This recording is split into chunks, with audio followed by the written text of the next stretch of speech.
On November 7, 1940, a bridge barely 4 months old began to twist and buckle in a gentle breeze. It wasn't an earthquake, nor a storm. It was a structure battling an unseen force, a monumental design pushed past its breaking point. This is the story of Galloping Gertie, a beautiful, tragic marvel whose short life ended in an unforgettable dance of destruction. But to truly understand its death, we must first go back to its ambitious birth. The story of Galloping Gertie is a stark reminder of unseen forces at play and how even the most robust designs can harbor hidden vulnerabilities. In our modern world, these unseen forces aren't always in engineering. Often, they're lurking online, threatening our personal data and digital privacy. It's a digital Wild West out there, with hackers, trackers, and data breaches becoming terrifyingly common. Every click, every connection, every bit of information we share online exposes us to potential risks, from identity theft to being locked out of content based on your location. It's a problem that impacts everyone who uses the internet. That's why protecting yourself online isn't just a recommendation, it's a necessity. And for that, I personally trust and recommend NordVPN. NordVPN creates a secure, encrypted tunnel for your online traffic, shielding your data from prying eyes. It's like having a digital force field around your connection.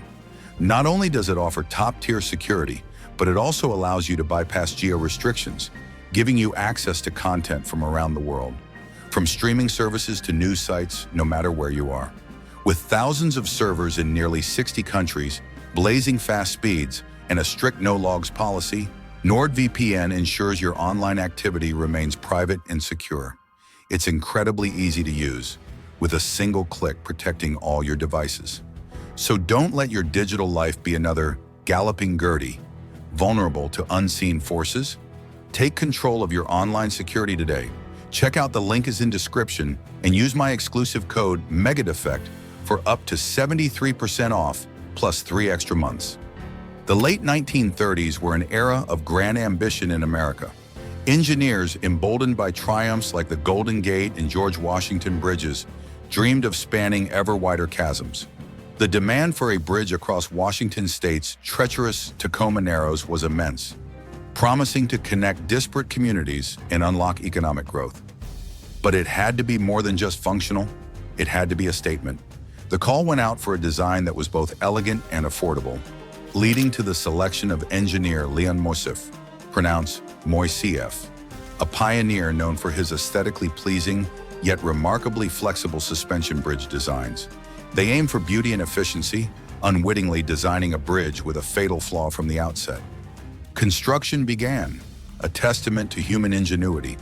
But from the blueprint to the build, choices were being made that prioritized aesthetics and cost efficiency over a deeper understanding of aerodynamic forces. Unlike its sturdier predecessors, this design featured a shallow, solid plate girder deck rather than the more aerodynamically forgiving open truss structures. This minimalist approach saved money and offered unparalleled elegance, but it also inadvertently turned the bridge into a giant, inverted airplane wing, perfectly poised to catch the wind. Every decision for lightness and grace was, tragically, a step closer to its destiny. Cologne opened in July 1940. The bridge was immediately dubbed Galloping Gertie by locals. Its nickname wasn't affectionate, it was a descriptor of its terrifying behavior. Even in moderate winds, the entire bridge deck would begin to undulate, sway, and flex, sometimes with vertical waves of several feet. Drivers reported feeling seasick, some even losing control. It became an accidental tourist attraction, a spectacle of engineering battling unseen forces. Engineers scrambled for solutions. Tie-down cables, hydraulic buffers, desperate attempts to dampen the oscillations were installed. But these were mere bandages on a gaping wound, treating the symptoms, not the fundamental disease of its aerodynamic instability. For a fleeting 4 months, Galloping Gertie stood, a functional crossing and a local landmark. A symbol of human ingenuity, albeit a quirky one. Drivers, despite their trepidation, used it daily. It was a bridge unlike any other, beautiful yet troubled, its unique personality becoming part of its legend. But its glory was inextricably linked to its fatal flaw, making its brief reign ultimately tragic. Then came November 7, 1940. A seemingly innocuous 42-mile-per-hour wind began to blow. For hours, the bridge engaged in its familiar vertical undulations. But at around 10 a.m., something shifted. The vertical motion gave way to a violent, sickening twisting, a torsional oscillation. The deck began to rotate, one edge rising as the other fell, in a dance of pure destruction. Connections strained, concrete shattered, and steel groaned under forces far beyond what it was designed to withstand. At 11 a.m., a section of the 600-foot main span broke free, plunging into the icy narrows. Then another. The bridge was literally tearing itself apart. The hero of the day was Professor Frederick Bert Farquharson, who captured the entire harrowing sequence on film, clip linked to Farquharson collapse footage here, providing an invaluable record of this unprecedented failure. Amidst the chaos, only one life was lost, a Cocker Spaniel named Tubby, trapped in a car on the bridge, a poignant symbol of the tragedy. This wasn't merely wind exerting pressure, it was a phenomenon known as aeroelastic flutter. The bridge's slender, solid plate girder deck acted like an inverted airplane wing. As the wind pushed it, the bridge twisted, and that twist actually increased the aerodynamic force, creating a horrifying feedback loop that amplified the oscillations until the structure simply could not hold together. The bridge was essentially acting as an inverse airfoil, catching the wind and using it to destroy itself. The collapse of Galloping Gertie sent shockwaves through the engineering world. It wasn't just a bridge that fell, it was an entire design philosophy that was overturned. The subsequent investigations definitively identified aeroelastic flutter as the culprit, forcing engineers to acknowledge dynamic wind effects in a way they never had before. This tragedy led to fundamental changes.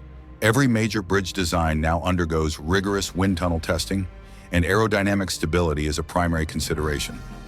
Designs shifted to include open truss structures, perforated decks, and other features that allow wind to pass through or around, rather than amplify its destructive power. Today, the legacy of Galloping Gertie lives on in every long-span bridge. It taught us that elegance must be balanced with robustness, and that even pioneering designs can harbor unforeseen vulnerabilities.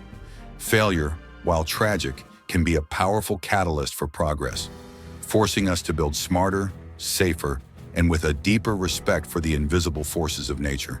Galloping Gertie's final tragic dance taught us lessons that reverberate through every span and cable built today. What other iconic structures do you think harbor hidden defects? Let us know in the comments below.